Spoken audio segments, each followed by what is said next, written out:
Blog Talk Radio. Well, here we go, ladies and gentlemen, across this great country. We are so blessed to have this great show on the lakes. It's the American Sports History Podcast, hosted by my good friend Peter Ray. Yours truly, Mark Mancini, here in Los Angeles, producing it.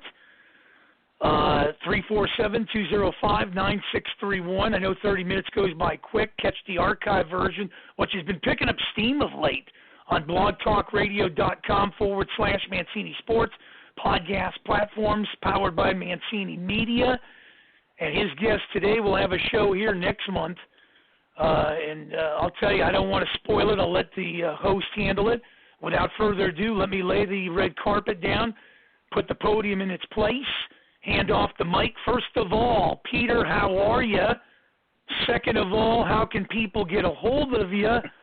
Third of all, you got one heck of a guest tonight, my friend. Oh, hi, Mark. I'm doing very well. I have a YouTube channel. It's my name, Peter J. Ray, R-E-A, and I have a website, Adventures in History with Peter J. Ray. And you're absolutely right. We have a tremendous guest tonight. He's from Southern California, born and raised. He's interested in a career in broadcasting and film, and and as you said, he's got this show coming up soon on the Mark Mancini network, All Philadelphia Sports, Liberty Bell Smack. Very interesting fella. Yeah, we just talked a while ago, and he's even though he's lived in Southern California his whole life, he roots for Philadelphia sports teams, and what's really wonderful.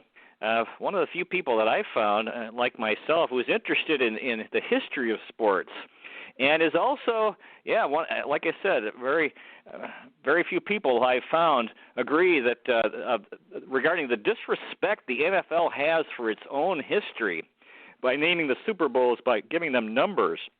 Super Bowl is basically the NFL championship game, it basically disrespects 46 years of NFL history before 1966. Welcome to the show, Jesse Meza. I'm here. I'm live, and I'm excited for this opportunity. And are we talking about the Super Bowls first? Or are we talking about the MLB championships, or what do we want to talk about first? Well, I'd like to talk about.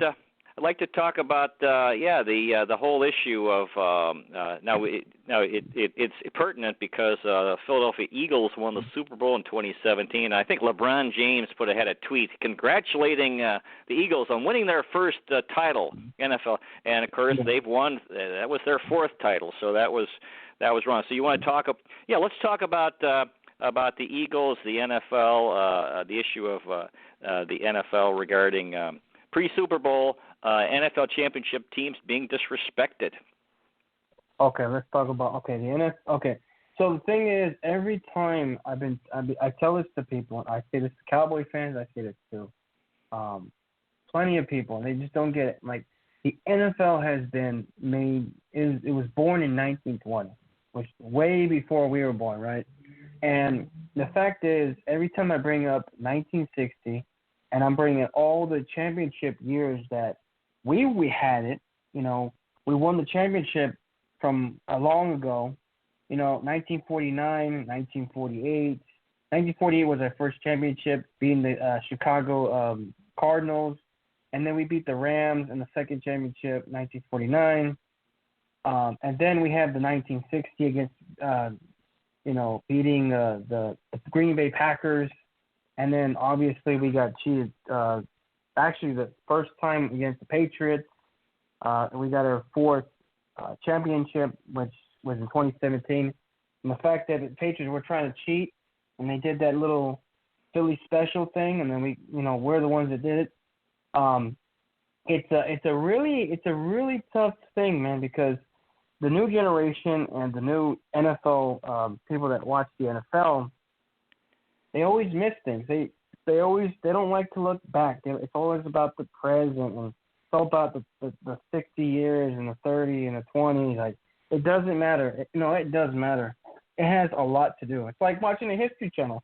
All that's gonna matter and stuff. So, for me, I know I'm young, but at the same time, history's always mattered. It's every sport, history matters. So it's very important to always to look at that, because that's beautiful history. It's, you know, it might not look like a big shiny thing, but let me tell you, that is history. The same thing as anything, you know.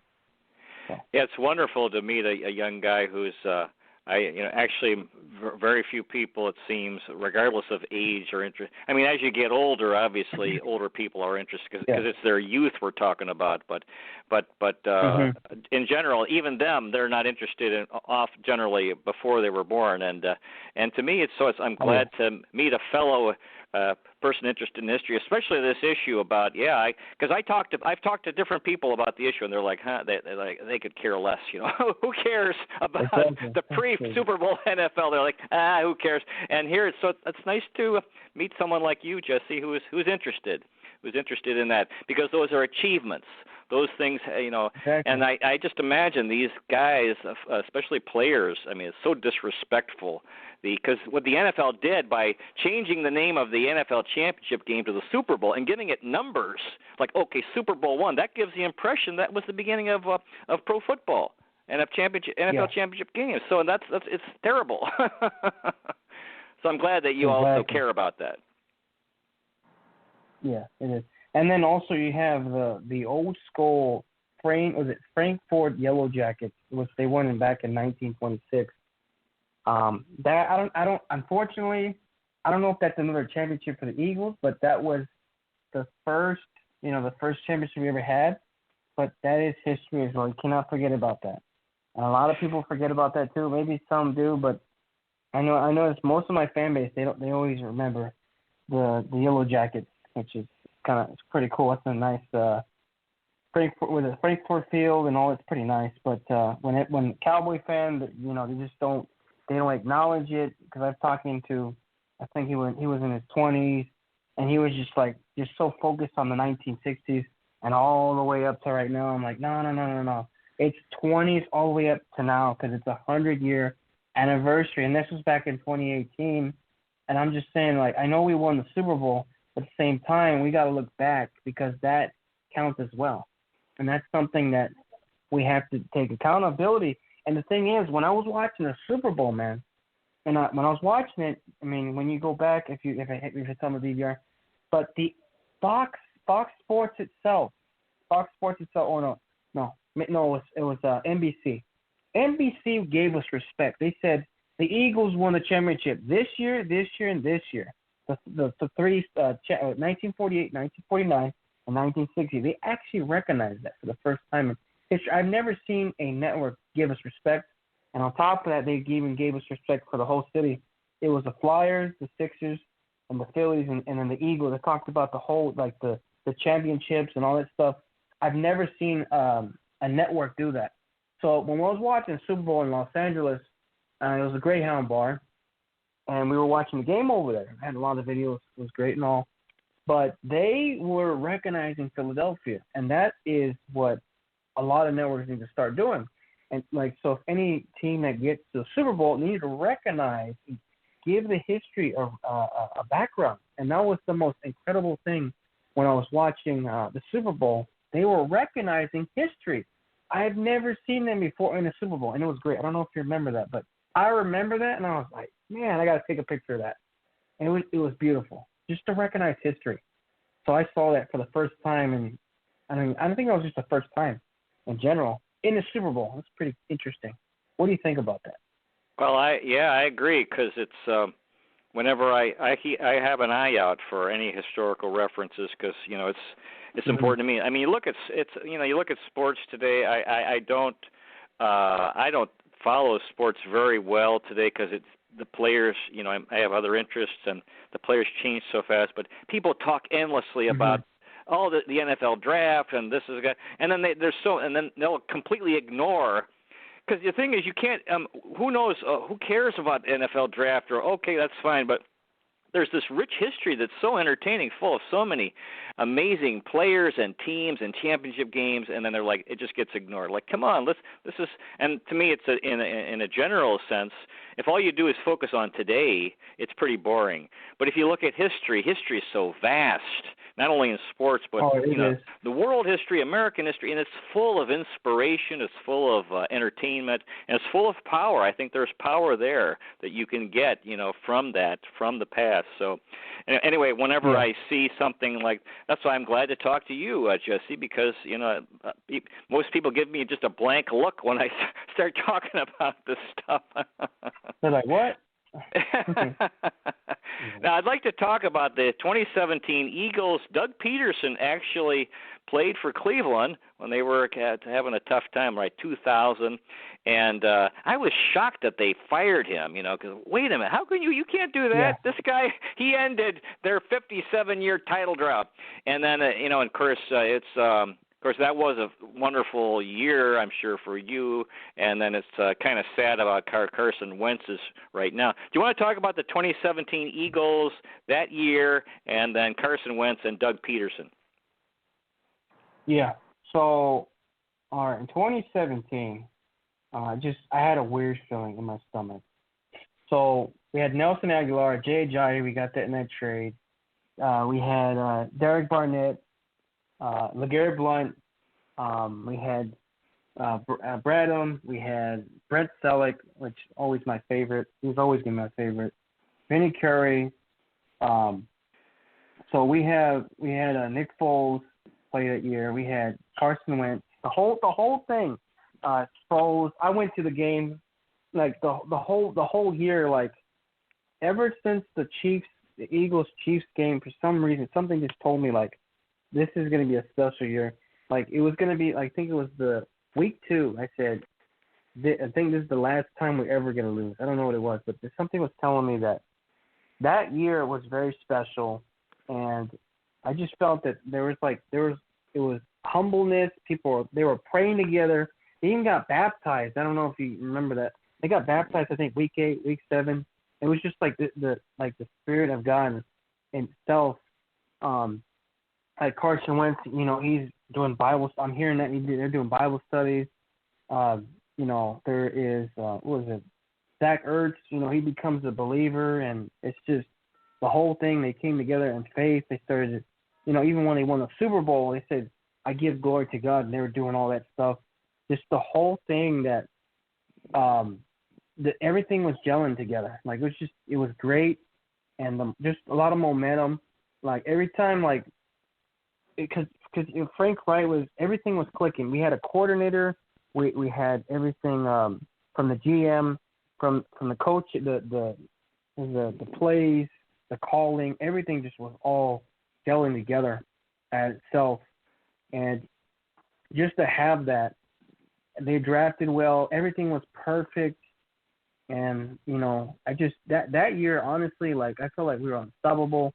Nobody could stop us. And then all of a sudden, when I went to LA, I just had some weird feeling in my stomach, and then all of a sudden, bam, it just happened. But at the end of the day, man, it's one of those seasons where I could never forget. Just the play calling was great. Having Frank Wright in general, like it was just it was a blessing, all that stuff. But it was one of my favorite seasons. But there's other seasons as well. But this one was my favorite because we actually witnessed seeing a Super Bowl ever happening, and it was just some of these games, like the Carolina game. I think that was a Monday night game. No, yeah, it was a Monday night game. No, Thursday night game. And that game right there, like it looked like it was so close, but our defense, for some reason, we just would close them out, get those interceptions, and it was just great. It was great, and Chris Long was a great leader. I was sad when he left, but Chris Long was there, Jordan Hicks. It was the whole defense itself, the offense, everything was clicking. It's just you go there, you watch the game, and you just know we're not going to lose because the defense is going to have pressure. And then when I went to Los Angeles, went to the pregame show. I went to the pregame. That was fun. And then there was like about 90% of Philadelphia fans there. Okay, the reason why, because of that, is because LA hasn't had a team for a long time. But the thing is, when I heard that defense, like the fact that another thing is, you got to understand this: Philadelphia is all over the place, even the Steelers as well. So we have a group called Green Legion. So our fans travel all over the place.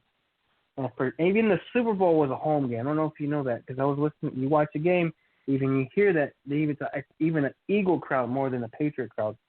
And so the thing is, the fans, Green Legion took the fans all over the nation. And every time the Eagle fans would show up, we would get so loud, and it's all that defense gets so aggravated, and they just wanted to even play even more. So even Jared Goff got even nervous. That year was very special. And a lot of people, they paid a lot of money, and we ended up invading every stadium that there was. And we were very vicious. Nobody wanted to mess with us. We were just that hungry dog that we were. And that was 2017. Hungry dogs run faster. It was interesting, Yeah, you got Yeah, it's kind of like you might have Philadelphia people who've moved, or they travel to for the games. Exactly. Now, what do you think about Doug Peterson getting fired?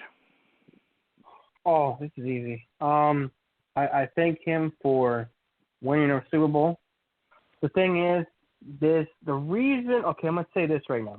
I don't agree with him even getting fired at all.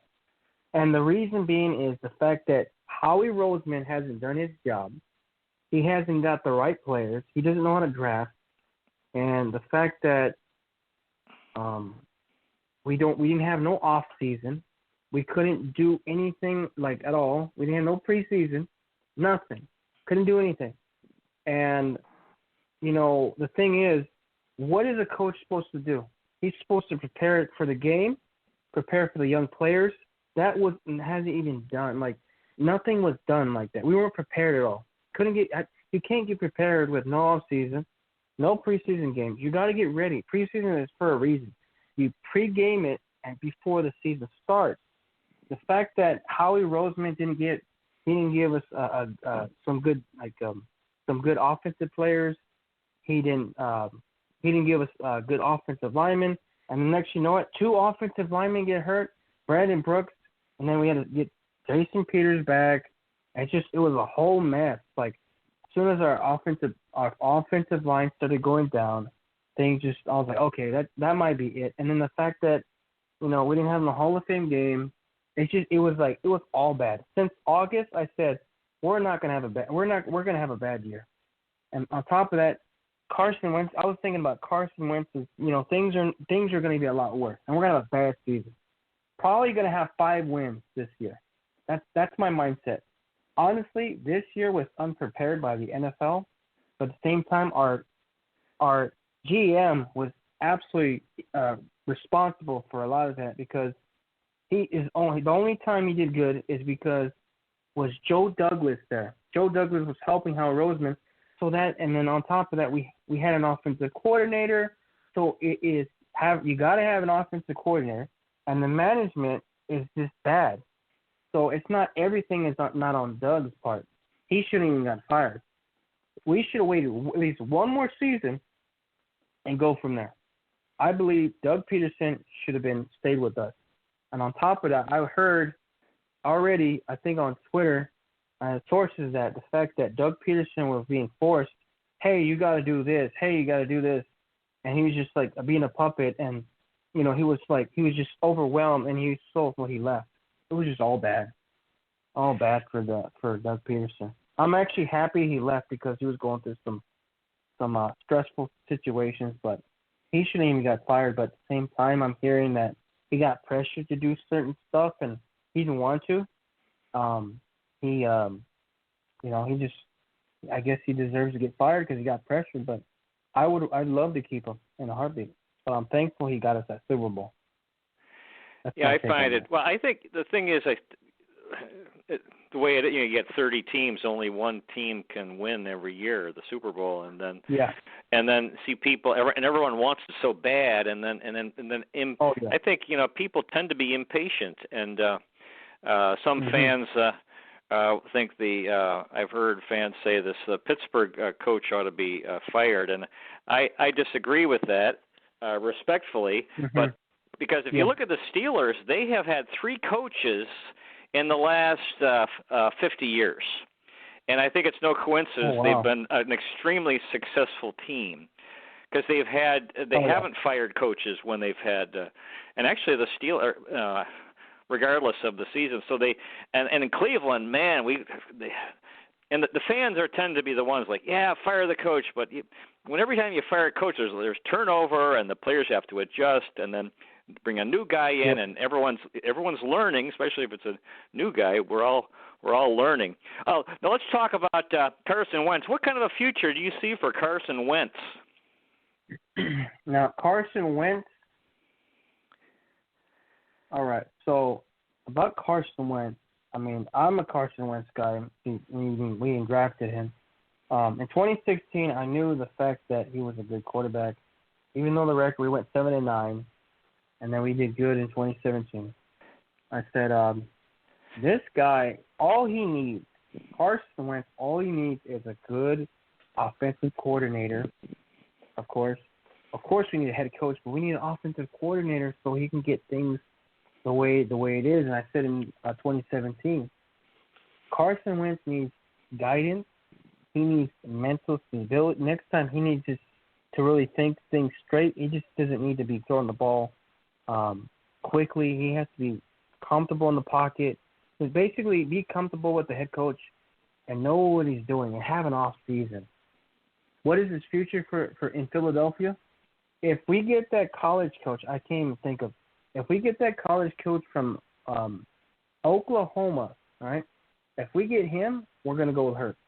But if we get another coach, I think Carson Wentz is going to be very, very fixable. But there has to be a good relationship like what he did with Doug back in 2016, 17, and stuff like that. There has to be a good relationship, and there has to be talking with the coach and build that relationship, and just to have like an off season and just see where the guy's at. Give him at least one more year, and if he does bad, okay, that's it. We go with Hurts. But I want to try it one more year with him. So we have to have a good coach that is willing to work with Carson Wentz and give him that opportunity to get that shot of starting. Because I don't want to see him. I don't want to trade him. Honestly, he still has the mobility. He can run. He can throw. He has all that potential. And people were saying, I want to go with Hurts. Well, Hurts only plays 4 games, and you think he's a superstar right away? Carson Wentz, his numbers is ridiculous. I think he passed Donovan McNabb, but he's been going through a mental thing. But at the same time, he hasn't had a good offensive coordinator to make that happen. And I want him to be the original quarterback that he was before. And I feel like little by little that's been slipping away. But we just need a good head coach to get him going. And he is fixable. It can happen. It happens. I heard that Brett Favre had some bad years, and Aaron Rodgers had some bad years. It's fixable. And the thing is about Philadelphia, now they quit on quarterbacks quickly and head coaches quickly. Remember Andy Reid days? Man, oh man, 10 years of misery, 2 bad years season, and then all of a sudden our season will go up. Like, it's just, you got to be patient. There was some tough years. There was times where I'm like, I was an Eagle fan that was I was an Eagle fan for a couple of years or so, and I got to tell you, I wanted to give up. It was just too much for me. I was like, nah, I got to stay.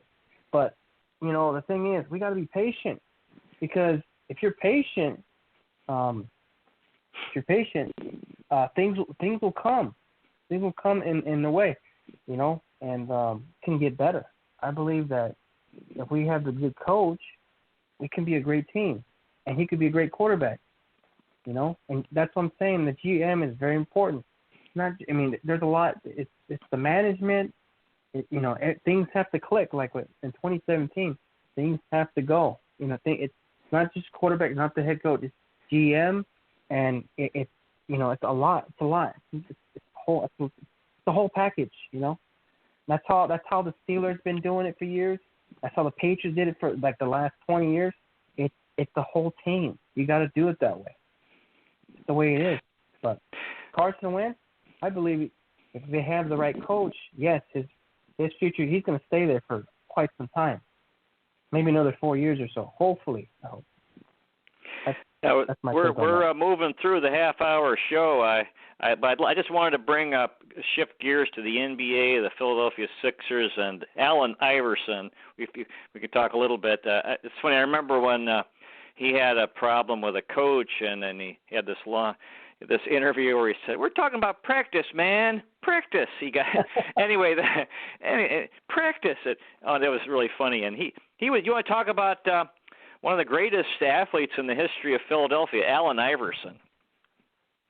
Oh man, actually one time I think we were going to we were just going for somewhere, and I go in I was in the living room, and I'm like on ESPN. Someone had I think it was my friend Jarrell or something.